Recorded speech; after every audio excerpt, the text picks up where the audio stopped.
What is going on YouTube? Just helping you out here. And for today's video, I will be unboxing the 2020-2021 FLL Replay Challenge Set. And I will be giving my first impressions on the field element packages and the field mat. I encourage you to stay tuned to my channel in the next 2 months, as I will be building my own robot and uploading videos for my ideas of how to complete some of the missions. My goal with that is to give all of you some ideas of either where to start, or if you're having issues with any missions, seeing another point of view, and that'll hopefully help you guys come up with some really great ideas and help your team succeed at competitions.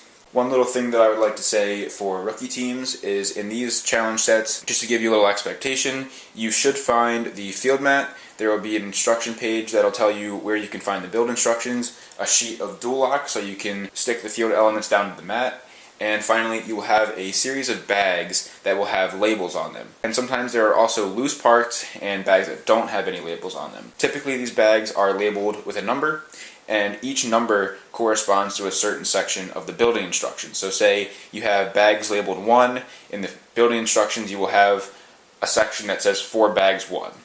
So you'll have distinct sections for each of those labeled bags. And then, as I said, with the additional parts, and any bags that are not labeled with a number are typically extra parts. And those extra parts are usually used in multiple sections of the building instructions. So it's always good to keep those extra bags near you or on hand when you're building any of the field elements. Essentially, I just wanted to warn you of that, so when you go to build the challenge set, you don't find yourself thinking there's a missing piece when it's really just in one of the extra bags. Okay, so now let's get into the unboxing. Everything comes in this bigger box, which is taped up with this Lego education tape. And if you remove that, you'll see that we have a series of airbags here. This is just to protect that box to make sure it doesn't get damaged or crushed or anything. So I'm just going to set these off to the side. And then we have this other box in here, which is smaller. And this box is what actually contains the field elements and all the other things that I talked about earlier. I'm going to remove this box. Now, I did already take them off, but this box had 3 zip ties on it to hold it together. And so now if we open this up, on top here you can see that we have the field mat. It is held together with 2 zip ties, and there's this piece of paper that's wrapped around the entire thing to ensure that it does not get damaged. I will be unrolling this and talking about it later in the video. Okay, so getting started on the right here.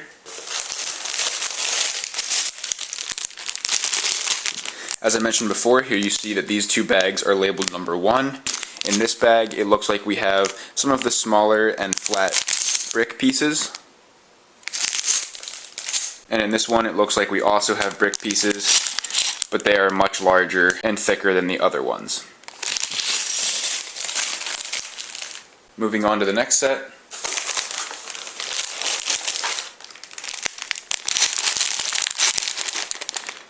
Here we have 2 bags that are labeled number 2. In this bag, we have mostly pins.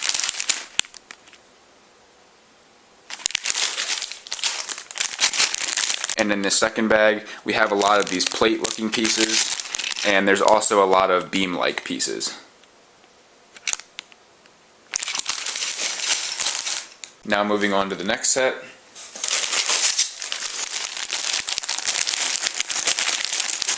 Here we have 2 bags that are labeled number 3. In this one, you can see that there's actually a smaller bag that's in this bigger bag that contains mostly pins.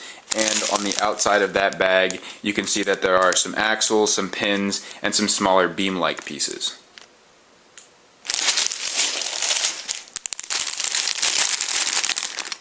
And in the other bag labeled number 3, the majority is larger beam-like pieces.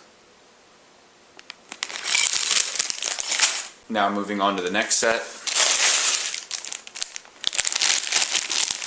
Here we have 2 bags that are labeled number 4.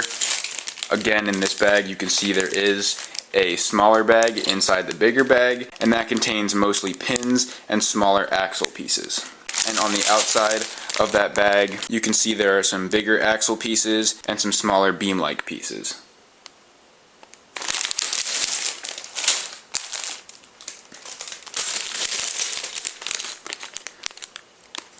And the other bag labeled number 4, we have 1 plate piece, and the majority in the bag is larger beam-like pieces. Moving on to the next set.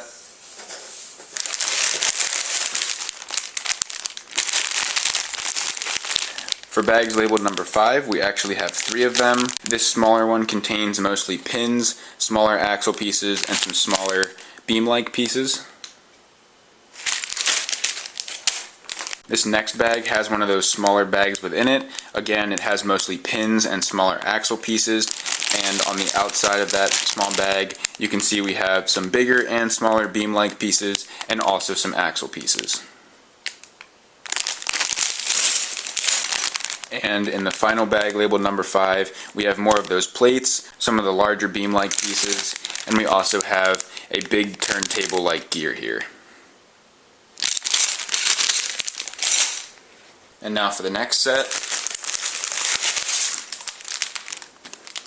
Here we have 2 bags that are labeled number 6. When you are looking at bags 6 and 9, you need to be careful that you have the right bag. So if you look here, this dot is on the bottom near the circle part of the 6, so you know this is a 6 and this is right side up. If it were a 9, you would have it like this and your dot would be down here. In this case, we actually do have a bag number 9 in this set, so I will be showing that to you later.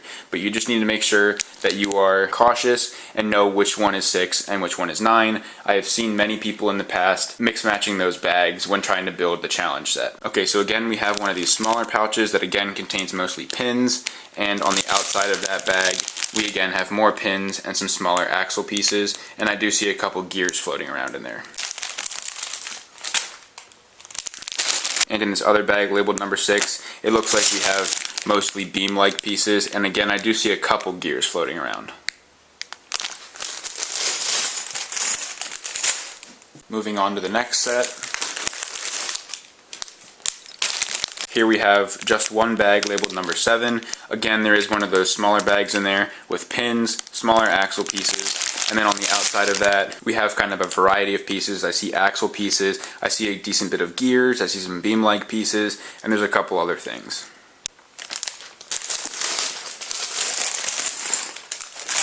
And now moving on to the next set. Here we have 2 bags that are labeled number 8. In this one, we have mostly bigger brick-like pieces.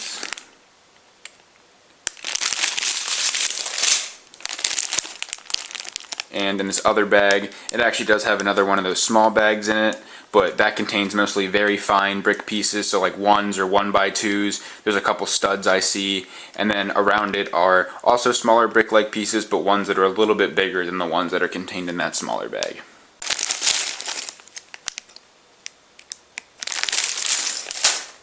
And now for the final set.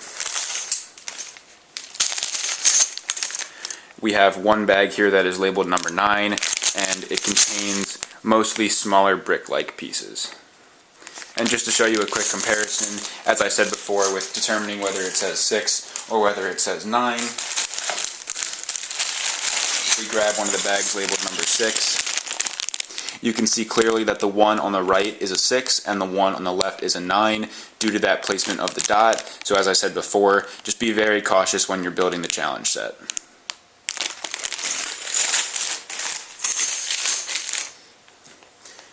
One thing you may be wondering if you haven't built one of these before is why are there these smaller bags inside the bigger bags, and that is just to keep all like the really fine and small pieces inside its own little bag, so that way when you go to build it, you're not constantly trying to search for smaller pieces that are contained in a bag that have bigger pieces. So what I mean by that is if you had a bunch of larger pieces in the same bag as all these small pieces, and you were trying to sift around for the small pieces, you might knock a piece off the table, or it would just be harder to find a piece, or one of the smaller pieces could get stuck in one of the bigger pieces, and so overall it just makes it a lot easier and more efficient to build when you have a separate bag that has those smaller pieces in it. Okay, so now moving on to the extra bags. So as I said before, these ones are not labeled with a number, so as you can see, there's no number on this. And as I said before, just make sure that when you are building the challenge set, that you have these on hand for any of the numbered bags that you are making. And so this one contains a string piece right here, and then there are these flexible silver pieces that look like they're for some sort of connection at each end.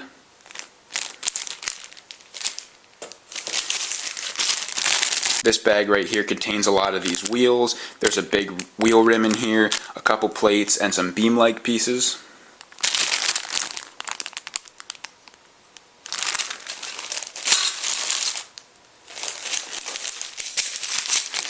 This is just a bag of a bunch of beam-like pieces.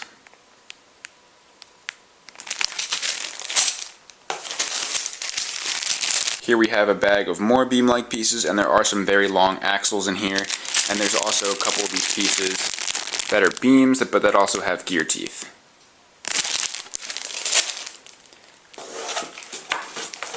And finally here we have 3 loose pieces, 2 big wheels, and then a tire, and the wheel rim that I showed you bags ago is what would go in this tire.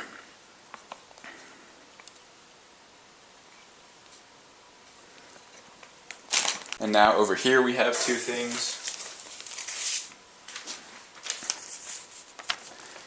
This right here is a little paper that tells you where you can go to find the building instructions. I actually already did go to this website to see if the building instructions were released, and it just directs you to the firstlegoleague.org website. So I do not believe that these instructions are released yet. So if you do get your kit and you want to build and you're struggling to find the instructions, they have not been released yet. So you will just have to wait, and it looks like they will be released on August 4th. That is the date of the kickoff and what I found on their resource page for when the resources will be released. And finally, the very last thing that is in this box is the sheet of dual lock that I was telling you about earlier. This will allow you to stick the field elements down to the mat, and typically they do give you a lot of extra dual lock. You typically do not need to use all of it, so that way if you do happen to make a mistake, you can fix it without having to worry about running out of your dual lock. Just another quick thing that I would like to mention for rookie teams: if you are in a time crunch and you're trying to figure out what models you should build first, just to make sure that you don't run out of time, something like bags labeled number 5, there were 3 bags, so most likely those are going to take a bit longer than maybe bag 9 where it's just the 1 bag. So in terms of how long these models will take, I would just be aware of that. Also, just because there's more bags or less bags also doesn't necessarily mean it'll take longer or more time, because some of the instructions are very intricate, so you need to make sure that you are following along very carefully, because if you do make a mistake, which I have seen before in some field models, even at competitions, the field elements, if built incorrectly, will not function properly, and that could lead to your team losing some points, especially if you're practicing on equipment that is not built correctly. So now I'm going to unroll the field mat, and I'm going to talk about my first impressions and anything that I think teams should be thinking about when they get ready to build a robot and start their season. Alright, so here is an overview of what the mat looks like, and now I'm going to be showing you some close-ups and giving some impressions of what I think. So first up over here we have base, which looks like there is a radius to this arc.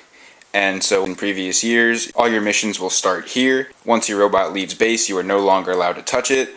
And this mat this year is actually also shorter, like it has been in the past couple recent years.